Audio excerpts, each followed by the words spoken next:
Hi, this is Monique Raconte. I will be reading from the book Shamanic Transformations, True Stories of the Moment of Awakening. I will be reading chapter 23. It's a story told by Linda Starwolf, and its title is Baby I Was Born This Way.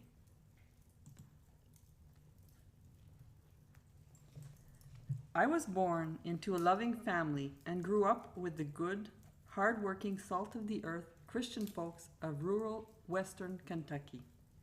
Although there was fundamentalism, there was also an innate closeness to the land and to family. I spent most of my early childhood outside with my grandmother, Mammy Jones, in the garden and with the animals. I mostly preferred them to other children. Mammy recognized my overly sensitive nature and my psychic gifts and treated my strangeness as something special to be proud of, teaching me that it was a part of God's gift to me. She helped to protect and cultivate my gifts and to connect the spiritual world to the beauty of the natural world and all of creation. She helped me to see, hear, and interpret the world around me with shamanic eyes, to ground myself in the natural world and to feel at home here on earth. Mammy Jones infused me with her own special brand of faith, allowing me to trust that even though I was different, I was special and I could do anything that my heart told me I could do. Mammy also taught me to connect with the dream world and the art of dreaming. In the morning, as we ate breakfast, she always asked me about my dreams. We talked about what I saw and what that might mean. A few months before my 12th birthday, I saw my mammy's death in a dream. It terrified me, and I didn't want to tell anyone because I was afraid that if I spoke it, it would come true. The following morning at breakfast, Mammy sensed that I was upset about something and eventually got me to talk about what was bothering me. I told her the whole dream, and she reassured me that everything would be okay.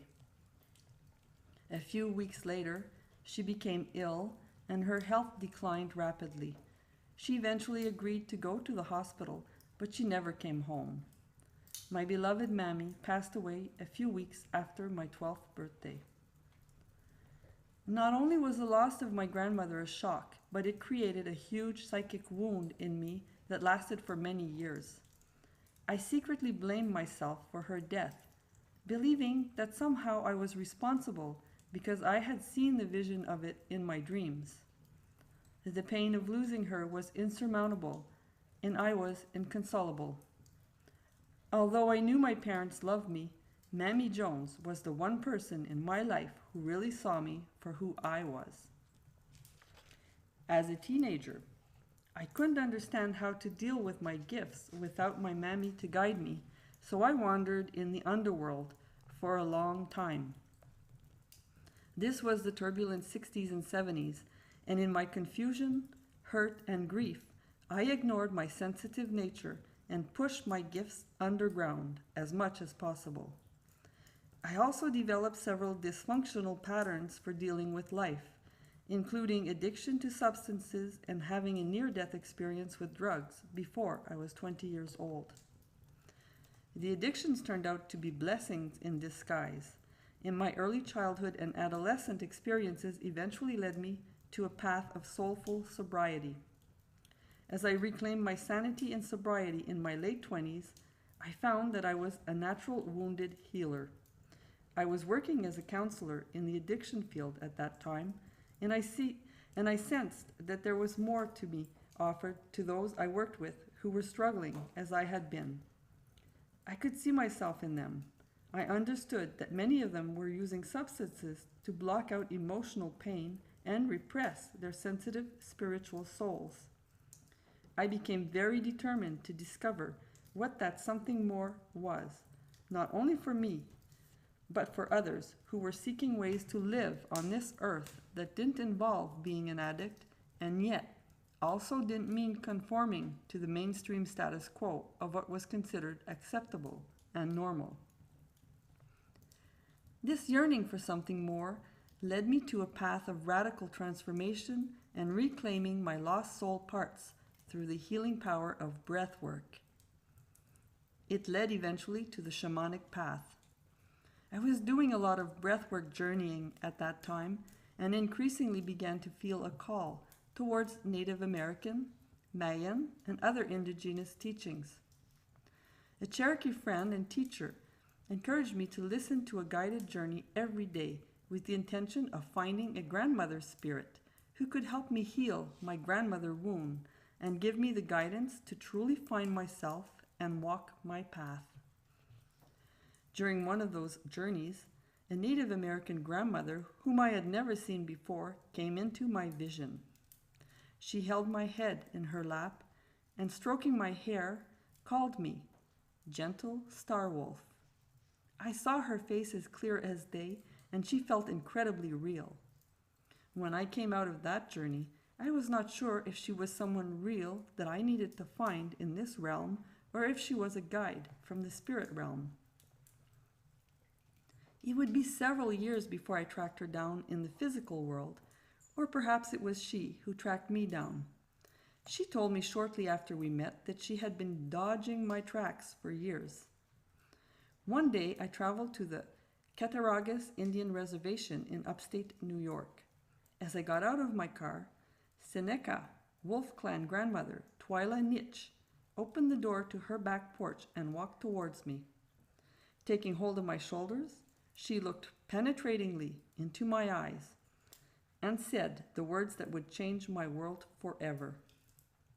"What took you so long?"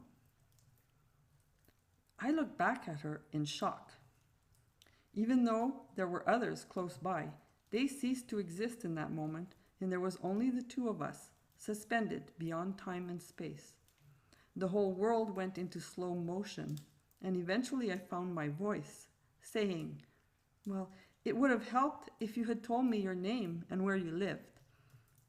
"You were supposed to use your wolf nose, eyes, and ears to sniff me out," she replied with a wry smile. Then she added, "I gave you a name. What is it?" I answered shyly in a questioning manner, "Starwolf?" Her face lit up, and she said very firmly, "Yes, that's right. Now come on inside and let's get to it." There have been many shamanic moments of death, rebirth, and wisdom given to me during this life journey of almost 60 years. But my epic, no turning back moment came that day on Grandmother Twyla's porch, when time stood still and I looked into the eyes of the women I had seen in my vision. Up until that point, I had wavered back and forth between faith and doubt as regards my mystical experiences and psychic gifts. They seemed so big at times, and I wondered if they were real. Sometimes I would believe and trust my deep inner knowing. Other times I would think, maybe it's just coincidence. Or why is this happening to me? When I met Twyla, the worlds collided and all doubt fell away. When worlds collide, either you go psychotic or you evolve to the next level that's large enough to hold the truth that the multidimensional world is real. From that moment forth, I was able to stop alternating back and forth between rejecting and embracing my shamanic spirit. I began to accept that my gifts and my shamanic calling were real indeed. Graham told me later that she frequently appeared to people in dreams and visions like she did with me because she was a dream walker. She told me that I was one too. We spent as much time together on the inner planes as we did on the outer ones, and she often confirmed what had happened during our inner connections when we would meet up again in person. She took me under her wing, called me her granddaughter, shared her teachings with me. She picked up where Mammy Jones had left off when I was 12 years old. I believed my own grandmother was in cahoots with Grandma Twyla to call out to me and guide me back onto my path. Graham confirmed that my Mammy Jones had sent me to her to help me heal the wounds of my past and to open to my shamanic gifts of the spirit. Although I had been a counselor and teacher for many years, it was not until my reality shifted completely with the energetic exchanges between Grandmother Twyla and me that I found the inner strength to step fully into my true self and become who I was always meant to be. Gram helped me to complete the initiations that I needed in order to step forth into my sacred purpose as a shamanic wolf clan teacher and spiritual midwife for others. Grandma Twyla's message was clear. Don't waste time. Be on your path and open up the path for others, because that's what we are here to do. The wolf finds the path and points the way, but cannot make anyone get on the path. Since that fateful time, I found the courage to step out of the box of the mental health care system and the breathwork modality that I was teaching at that time, and to birth a completely new form of breathwork. Shamanic breathwork, which weaves together the best of everything I have learned. This includes my own direct experience with cutting-edge processes, from depth psychology and addiction recovery methods to ancient shamanic wisdom teachings that have been handed down to me. Through my nonprofit, Venus Rising Association for Transformation, I have ordained hundreds of shamanic ministers and taught thousands of people to awaken their own shaman within and walk in dignity with their sacred purpose. It is my great honor and pleasure in life to witness and support others in discovering and grounding their special gifts of spirit into their beautiful shamanic path here on earth, as it is in heaven. Mammy Jones passed from this realm in 1964. Grandmother Twyla passed over to the other side in August of 2007. My two grandmothers live on through me, and in all those tough and counseled. And in all those I've taught and counseled. Mammy Jones, Gram Twyla, and I all shared early December birthdays. Gram told me that we were all stubborn visionaries and wolf women, pathfinders, leading the way and clearing the path to help others from our own experiences, as well as passing along the teachings that have been passed down to us. Whenever I find myself feeling in doubt in this turbulent world, I can still hear their peals of laughter breaking through the veils from the other side, as my two special grandmothers remind me that they are still right here, walking with me every step of the way on the wolf path. I hope you enjoyed.